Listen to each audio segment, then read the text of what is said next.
Hey guys, welcome back to Camping Misadventures with Lou. Today we're putting away the lounge for the winter. I've already started putting up the shelter I'm putting over top of it for the winter, but we got to get that water out. We got to make her nice and dry. Got to keep the mice out. All kinds of little things. So stay tuned.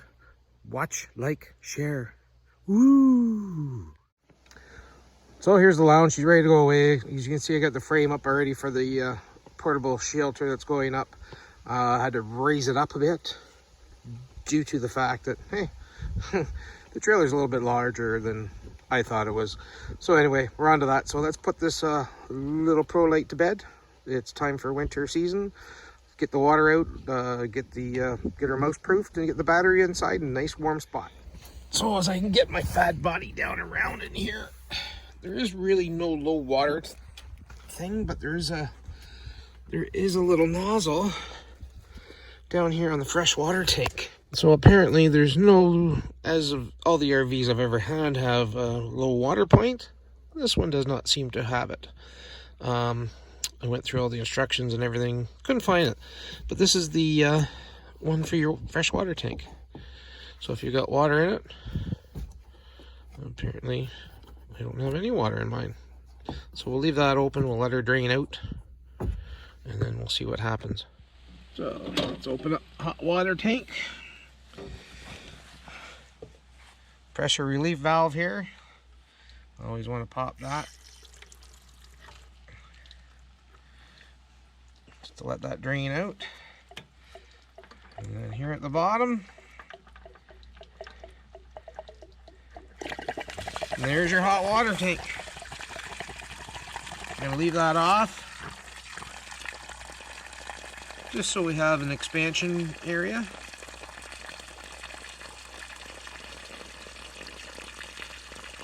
It's a 6-gallon water tank, so there's a bit of water in there.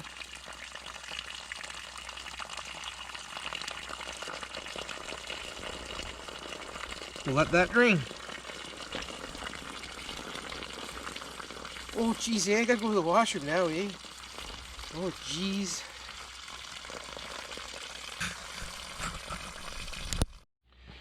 Alright, she's pretty much drained. You just want to remember to put your safety release back on. I'm going to leave the cap off for the winter, just in case there's any water in there. Gives it a little bit of a chance to escape. Lock her up. Water heater's drained. So P-trap. I'm just going to drop it, just to get any bad juju out of there.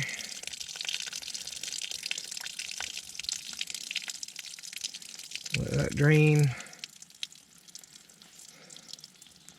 Should only be antifreeze anyway. Drain most of the water on when I flushed it out. So yeah, just a little tip there. That's pretty much your low point in your drain system. So I lost my fitting. I don't know what I've done with it. So I've jerry-rigged something special. I just want to blow the lines a bit. You don't need much. So got the old compressor.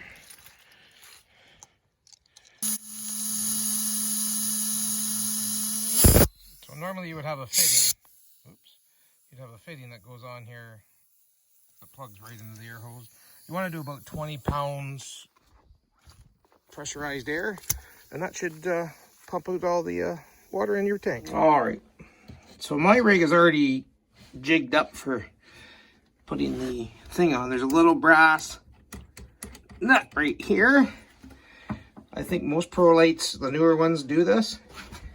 And then there's a siphon hose. So just let me give you a sec here and I'll show you putting that on. So we'll remove that brass knob already, which is right there. And now, without trying to knock the camera, it's just a plastic fittings going on the brass, so just be careful. And of course, must be Lou doing it.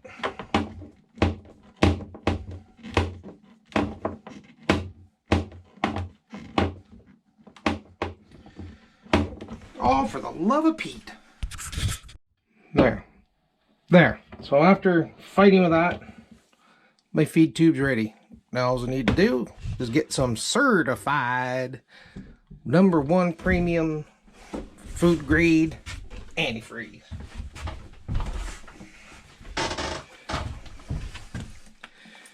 Just the pink stuff, make sure it's food grade, because there will be residual.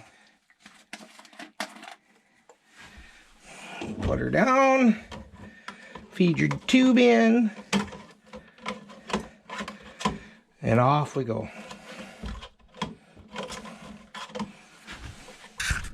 So turn the pump on, open up the valve,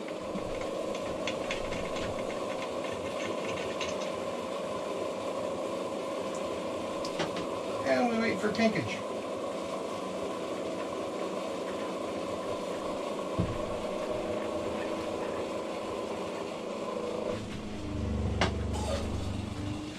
You hear the pump kick on, get the residual water, and we have pink.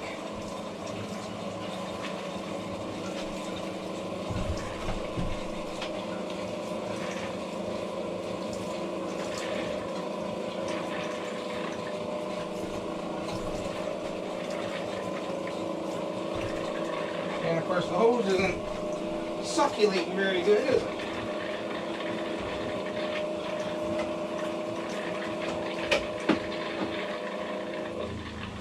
There we go. There's some pink.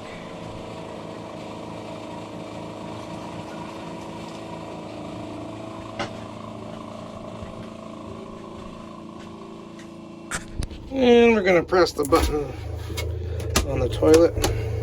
Let's get that pink in there. Oops, I guess I should show you the pink. I'm going to dump that into my tank. And you always want to make sure you leave enough in there, if it wants to do it, keep those seals lubricated over the winter time. Because if not, they'll dry out on you. And that should be enough there. Now, I've never used the shower, but I guess I better run some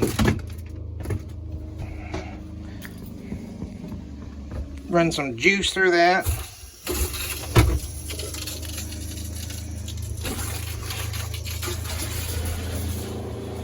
Get the pink flowing.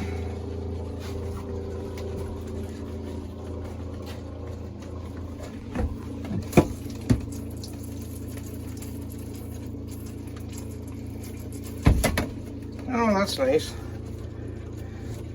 Not even tightened from the factory.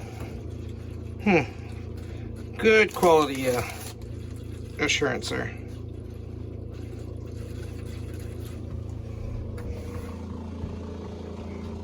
And that's it. Alright, so the last thing is we got to do the battery. So the cover just slides off. We'll set it over here for now. Now I do have my solar panel hooked up. My charge cable, so it's just, these ones are just alligator clips, so I'll take one off. Is that melted or is it just, no. 2.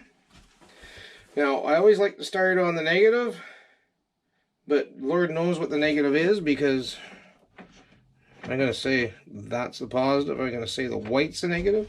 I don't know. So we're just going to start with one of them.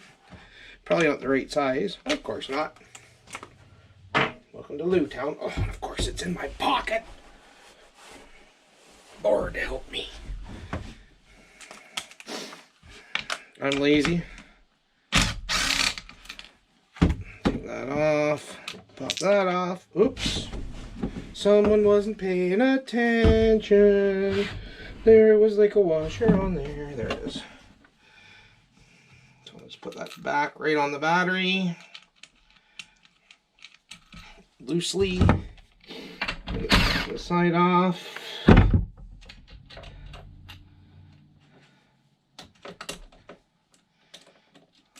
Washer, set that aside.